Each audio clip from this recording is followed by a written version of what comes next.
Hi guys, I'm Elle and today I'm going to be talking about eating. So I think in our world where we are constantly stimulated and kind of doing things and on the move and on the go, everyone is in a rush. Everyone is in a rush to do things, for things to happen, and yet no one acts. I think everyone thinks that things need to be done instantly, which means that they don't actually do anything to make things happen for themselves. You know, people will want to get in shape and get fit, but it's very rare that a lot of people will start something and stick to it to be able to achieve that goal, because we are used to kind of quick, constant, like movement of things, that things taking time is almost a foreign concept now. And I think a lot of unrealistic expectations means that you don't really know where to start. Like, people on social media will show, let's go with like the fitness example, they'll show their fitness journey, but they'll be 2 years in and they'll be like a seasoned gym goer, which means that people who want to go to the gym next week for the first time don't know what to do. And because all of this is like being shared on social media, I think people want to live up to that kind of pre-set idea of certain things. So they don't want to, as much as people online talk about, being yourself and stepping outside the box and, welcoming everyone and that kind of thing, people still don't really want to go against the norm, because I think there's, no matter how much people encourage being yourself and doing things differently to other people, there will still always be a little bit in people that doesn't want to be perceived as different. So people will try to live up to what they're already seeing, which is people who have been doing this for months and years, and people who started their journeys ages ago, and people who are only showing the good things on social media, which means they don't know what to do when they need to start, or something bad happens, or they come to like a bump in the road, or they face an issue. And I think that causes a lot of people to just give up. So people on social media have this thing of like romanticizing everything. I think that's a very common trend. It's a very common term, like romanticizing the mundane, romanticizing the little things. This can be a very good thing, because it can cause people to kind of stop striving to be really like different and like aesthetic and perfect, and to just be happy with what they have and romanticize what they have.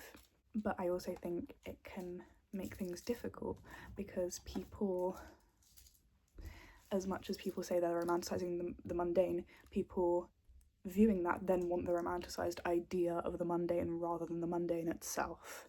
So like, people will wait to do certain things because they think it needs to be done in a perfect time to make it aesthetic or romantic or whatever. It's like they'll wait to wear certain clothes or light candles or use certain cutlery or use certain like glassware or that kind of thing, or like wear certain jewelry, and it's like there's not a right time to do it. If you get something new, you might want to wait until you have reason to wear it, like an event or something. You can wear it tomorrow and it won't matter, because unfortunately no one will know if it's new. No one will know if you bought it yesterday and you've waited months to wear it. No matter, like, say you buy a new top and you want to wait for a really nice event to wear it, so you wait and you wait and you wait and you wait and you wear it. No matter what, at that event it's still just a top, so you might as well wear it to lunch the next day. If it makes you feel good and you feel nice wearing it, why should you wait? Because no one's going to criticize you or like reward you.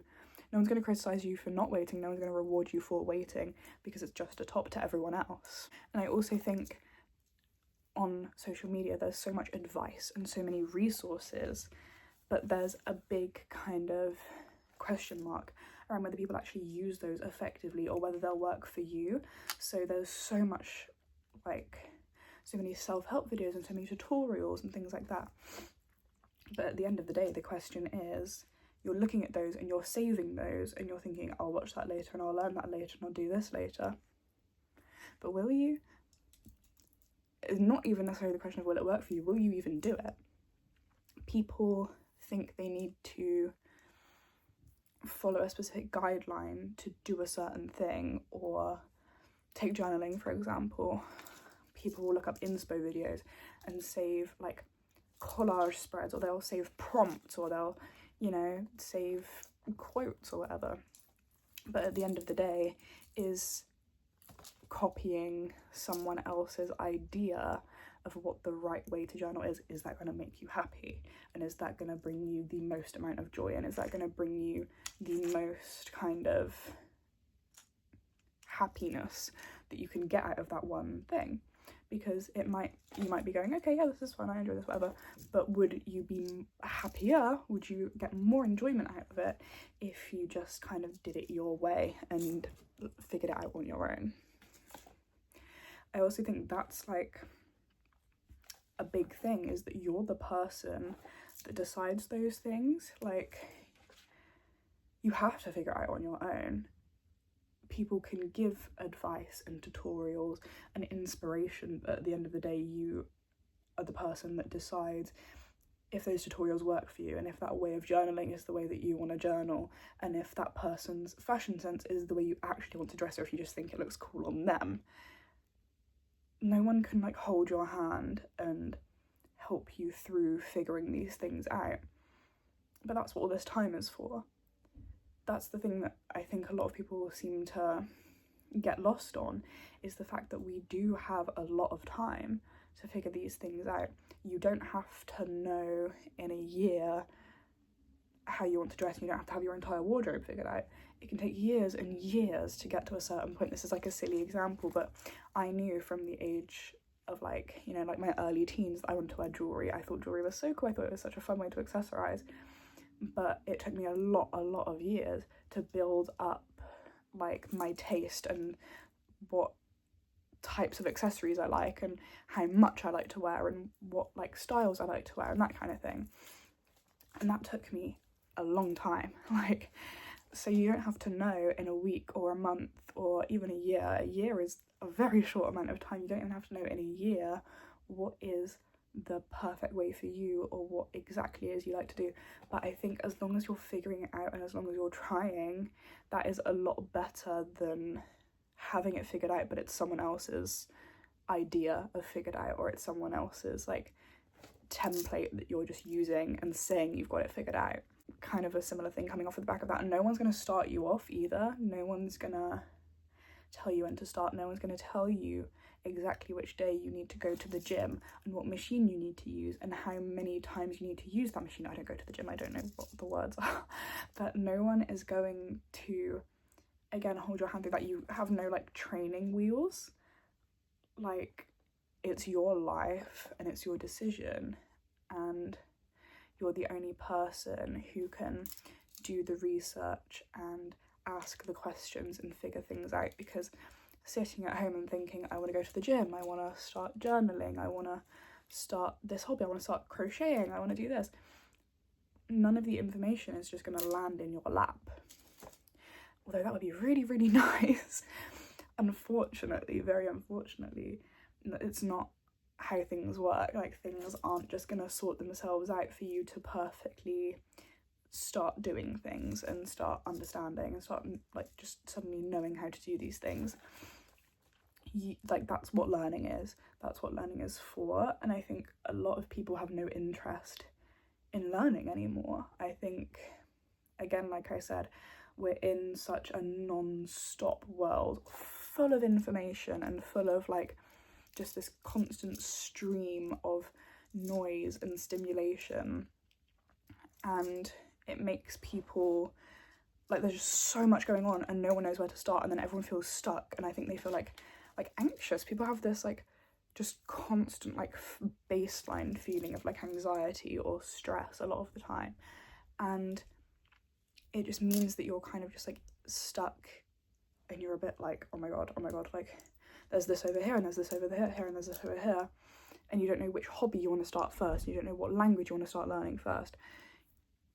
You have all of the time in the world to learn the next language and to learn the next game and to learn the next like whatever So it doesn't really matter where you start, as long as you kind of like start at the beginning. Like, you can have 3 hobbies that you want to start, and if you start at the beginning of just one of them, that's fine, because it doesn't mean you're not learning the next hobby, it just means you're not learning it now. You know, like, you can put things on hold and you can take time to just sit with like one intention and say, this is what I want to do for the next 2 hours. I want to learn a couple words in this language. And then maybe the next day you can say, okay, now that I've done that, I'm going to rehearse it for 20 minutes. And then for the next hour, I'm going to learn a chess move. You know, like, I don't know what the next hobby could be, but just something like that. Like, you don't have to learn everything at the same time. And you also don't have to isolate things into just, like, you don't have to box yourself into just one interest. There are so many things out there for people to do and to like experiment with and to learn, and you don't have to know exactly, like, you can try things out and not like them and then give them up. You don't have to learn things to their fullest just to say that you've done it. If you don't like something, you don't like something, you give it up. I tried running, I don't like running, I gave it up, you know. There's other kind of ways of moving my body that I'd rather do, like yoga or something like that. I'd rather do yoga than go on a run. And now I do yoga, yay! Like, it's not like, you don't have to enjoy something, and if you don't enjoy something, you don't have to keep doing it. Just because the people online make it look fun and the people online say that it's good for you, yeah, it would be good for you. It would be really good for me if I went running. I know that I'd probably, you know, feel better off for it, but I hate it. I can't do it. So what is the point in making myself miserable just for some benefits that I could get somewhere else? That's another thing. You have to be uncomfortable to start. Like, if you're uncomfortable once you're doing it and you're uncomfortable because it's not right for you, then that's okay, you can give it up. But you can't you'll never feel comfortable with starting anything.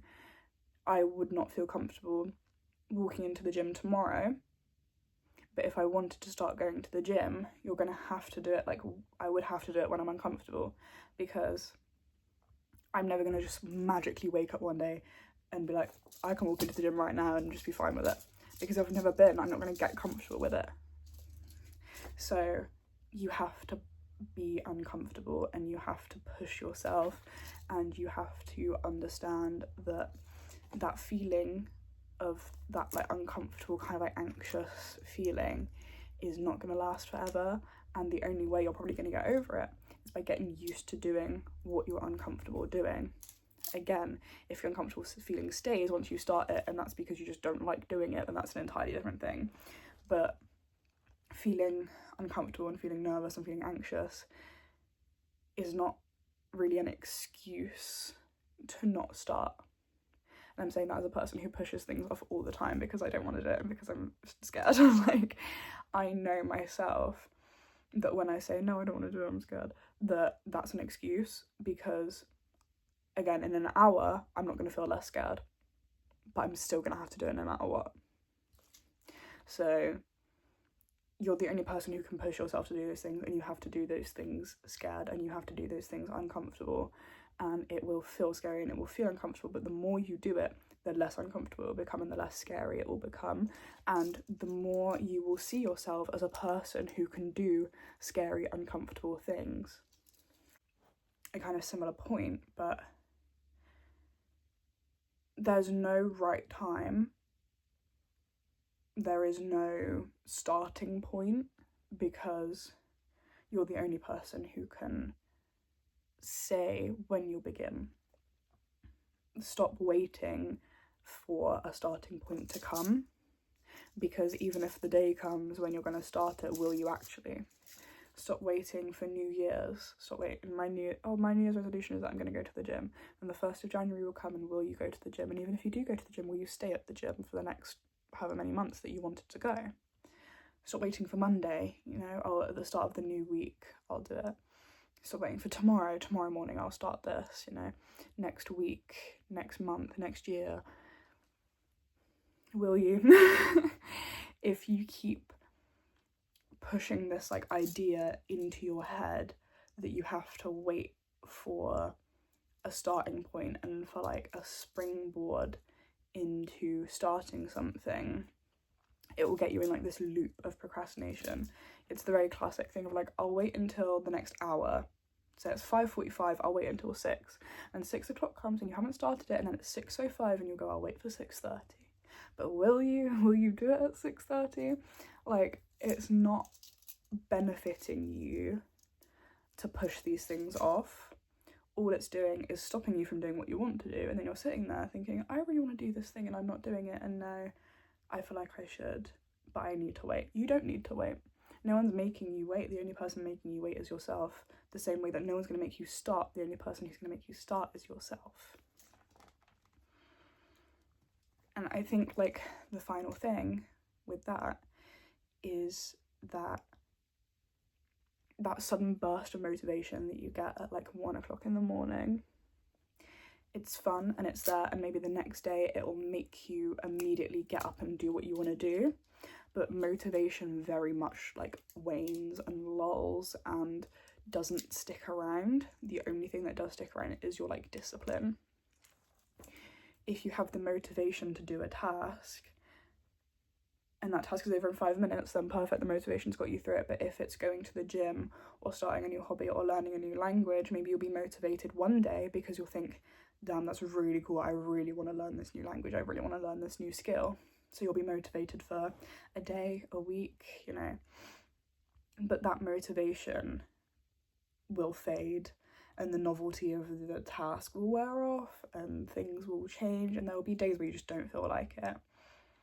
But the only thing that will keep you going, again, is yourself, and being able to like discipline yourself and say, this is what I need to do, this is the plan I'm going to make, this is the schedule I'm going to stick to, and even if I don't feel like it, I'm just going to do it.